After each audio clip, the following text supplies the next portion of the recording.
వంశకృష్ణ గారు అడిగినట్లు అధ్యక్ష, ఇక్కడ ఎకో సిస్టమ్ కూడా ఏర్పాటు చేయాలి. దాంట్లో భాగంగా నేను కూడా ఐటీ కంపెనీలు అందరితో మాట్లాడినప్పుడు ఇన్ఫోసిస్తో కూడా మాట్లాడాను. వాళ్ళని కూడా ఒక క్యాంపస్ ఏర్పాటు చేస్తే బాగుంటుందని వాళ్ళని కోరాను. వాళ్ళు కూడా ఆల్రెడీ భూములు ఎత్తుకుతాం జరుగుతుంది అధ్యక్ష.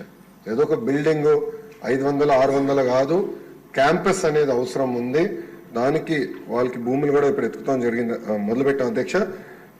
నేను అనుకుంటా మాక్సిమం ఒక 6 monthsలో కొబ్బరికాయ కొట్టచ్చు నేను ఆశిస్తున్నాను. దానికి నేను చాలా కష్టపడుతున్నా. మీరు 20,000 ఉద్యోగాలు అడిగారు అధ్యక్ష. 5 సంవత్సరాలు 20,000 ఉద్యోగాలు నా టార్గెట్ కానే కాదు. పెద్దలు అన్నట్టు 5 లక్షల ఉద్యోగాలు ఒక ఐటీ రంగంలో ఆంధ్ర రాష్ట్రంలో క్రియేట్ చేయాలనేది టార్గెట్ గా నేను పనిచేస్తున్నాను అధ్యక్ష. మనం యుఎస్ కూడా వెళ్ళాను. అనేక డేటా సెంటర్ సంస్థలతో కూడా నేను కలుస్తాను జరిగింది అధ్యక్ష. ఒకసారి చూస్తే 2019 నుంచి 24 వరకు గత ప్రభుత్వం దీనిపైన ఎలాంటి ఫోకస్ పెట్టక డేటా సెంటర్ ఎకో సిస్టమ్ అటుపక్క విశాఖపట్నంలో, క్షమించాలి, అటుపక్క ముంబైలో, ఇంకో పక్కన తమిళనాడులో, అదేవిధంగా తెలంగాణలో వస్తాం జరిగింది అధ్యక్ష.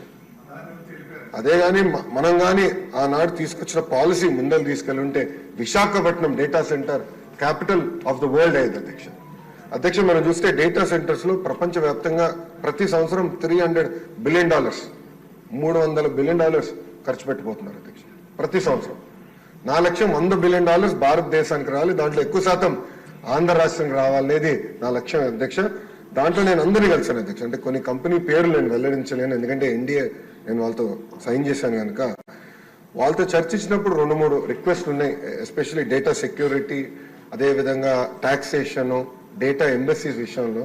విష్ణు కుమార్ రాజు గారు బీజేపీ నుంచి కూడా ఉన్నారు కనుక ఇక్కడ నేను ఆల్రెడీ ఢిల్లీలో ఉన్న పెద్దలతో నేను చర్చిస్తున్నాను సార్.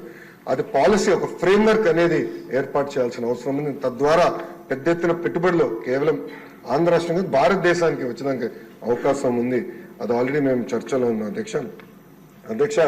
వంశకృష్ణ గారు అడిగినట్టు ఒక సోషల్ ఎకో సిస్టమ్ అనేది చాలా చాలా అవసరం అధ్యక్ష. దాంట్లో ఎయిర్పోర్ట్ ఒక భాగం.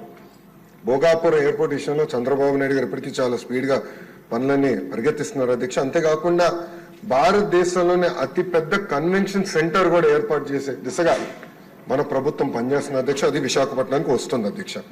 అంతేకాకుండా ఎయిర్పోర్ట్స్, క్షమించాలి, హోటల్స్ కూడా అధ్యక్ష.